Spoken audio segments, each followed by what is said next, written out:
The dead of night, around 12:30. A bus full of sleeping college students snakes its way back to Dharashiv from Kolhapur. After a long day of fun, exhaustion has claimed everyone. Near the door, Vika sir and Susil sir are lost in slumber. Their gentle snores, a soft rhythm in the quiet bus. At the wheel, the driver Vajya Mama fights to keep his heavy eyelids open, with Pandu Mama beside him as a Suddenly, the darkness is broken. A herd of wild boars stampedes across the road, their dark shapes illuminated for a moment in the headlights. Vajia Mama slams on the brakes, the screech of tires tearing through the forest silence. The bus lurches to a stop. After the herd passes, the engine rumbles back to life, and they continue their journey into the deep woods. It's then that a student, Shim, a bright but solitary 21-year-old, wakes up with an urgent need. He quietly approaches Vikasa. Sir, can we stop once we're out of this forest? I need to use the toilet.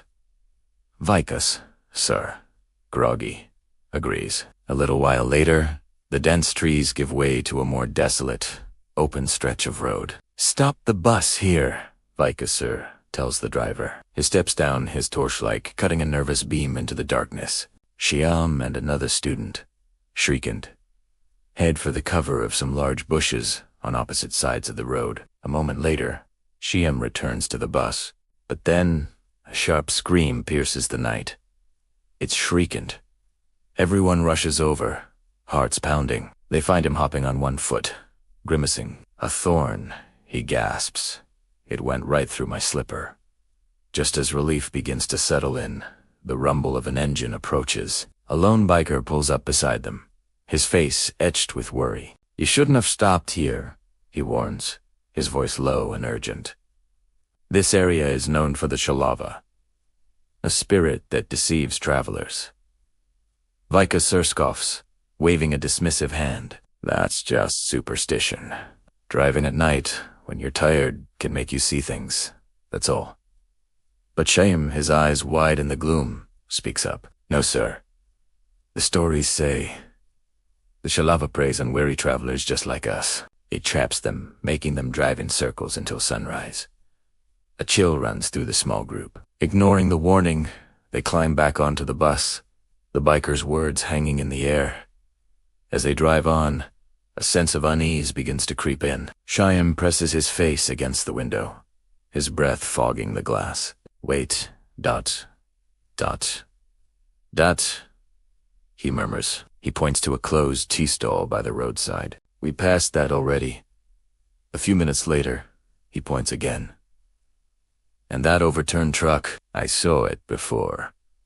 The realization dawns on them like a cold sweat. They're stuck in a loop, driving between the same stretch of forest and wasteland. Panic starts to bubble. It's the Amavas Chhalava. Shyam explains, his voice trembling but firm. It's the most powerful kind. It only hunts on a new moon night like tonight, and it targets groups. It feeds on fear. He takes a deep breath, and it possesses one dead body for the night to mislead everyone, to exhaust them, before it finishes them off. Just then, a rusty signboard appears in the headlights. Welcome to Borgyan. Sushal sir's face lights up with a strange mix of confusion and relief. Borgyan, that's my village. But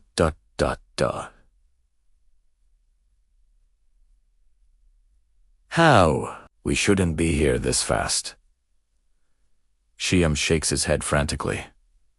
Sir, it's an illusion. The Chhalava is created in this to lure us in, but the hope of a safe haven is too strong. Ignoring Shyam's pleas, they decide to head for Sushil sir's house. As they turn into the familiar lane, a strange sight greets them. A crowd of people stands weeping silently in the dark. At the doorstep of Sushil sir's home, a horrific tableau is laid out.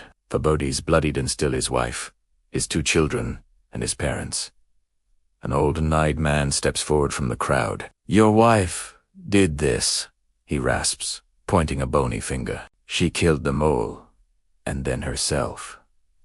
You must atone. Join them. Sushil sir's eyes glaze over. As if in a trance, he begins to walk towards his home, ready to obey. The group snaps into action, grabbing him, trying to pull them back from the brink. But the silent, weeping crowd suddenly turns monstrous. They surge forward, a silent, violent mob. Before anyone can react, they drag Sashal away. In a flash of brutal violence, he is beheaded right before their eyes. Horror turns to chaos. Stones begin to rain down on the bus. They scramble back inside and speed away, leaving the nightmarish village behind. The other students remain fast asleep, completely oblivious under the entity's powerful spell. Inside the moving bus, suspicion curdles the air. "The Chhalava is one of us," Shyam declares, his voice shaking.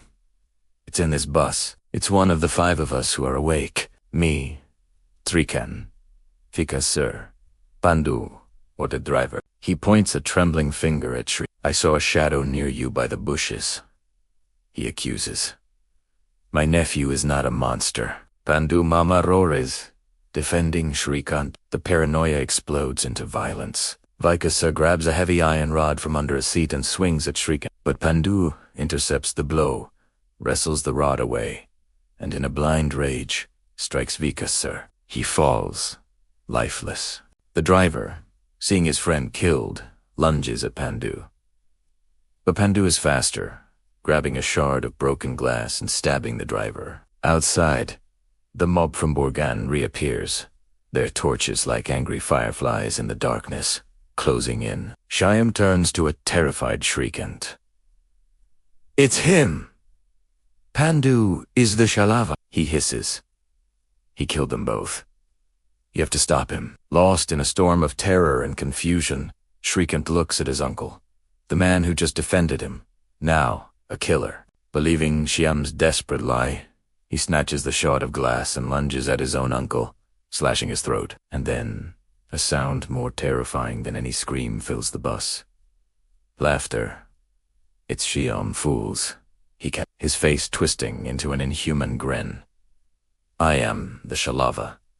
He reveals his twisted game. He had entered the bus when the Boers crossed the road. He found the real, sleeping Shyam, scared him to death in his dreams, and possessed his body. The village of Borgan, the mob, the paranoia it, was all his illusion, designed to make them destroy each other. But Pandu wasn't gone yet. With his last ounce of strength, he rises, a terrifying figure of vengeance. He grabs the iron rod and smashes it down on the possessed Shyam's head, again and again. As the creature stumbles, Shrikant remembers something. Shyam had told him his uncle owned a travel agency, but Shrikant knew the real Shyam's uncle owned a Golgappa stall. The lie clicks into place. Fueled by grief and rage, Shrikant grabs the rod and delivers the final, crushing blow. A thick, black smoke erupts from Shyam's body and dissipates into the night.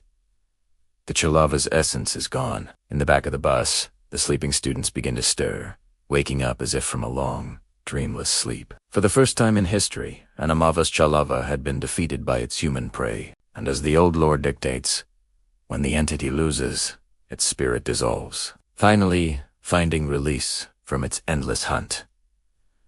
Thank you so much for watching. If you enjoyed this story, please hit that like button and subscribe for more Tales from the Shadows. Stay safe out there.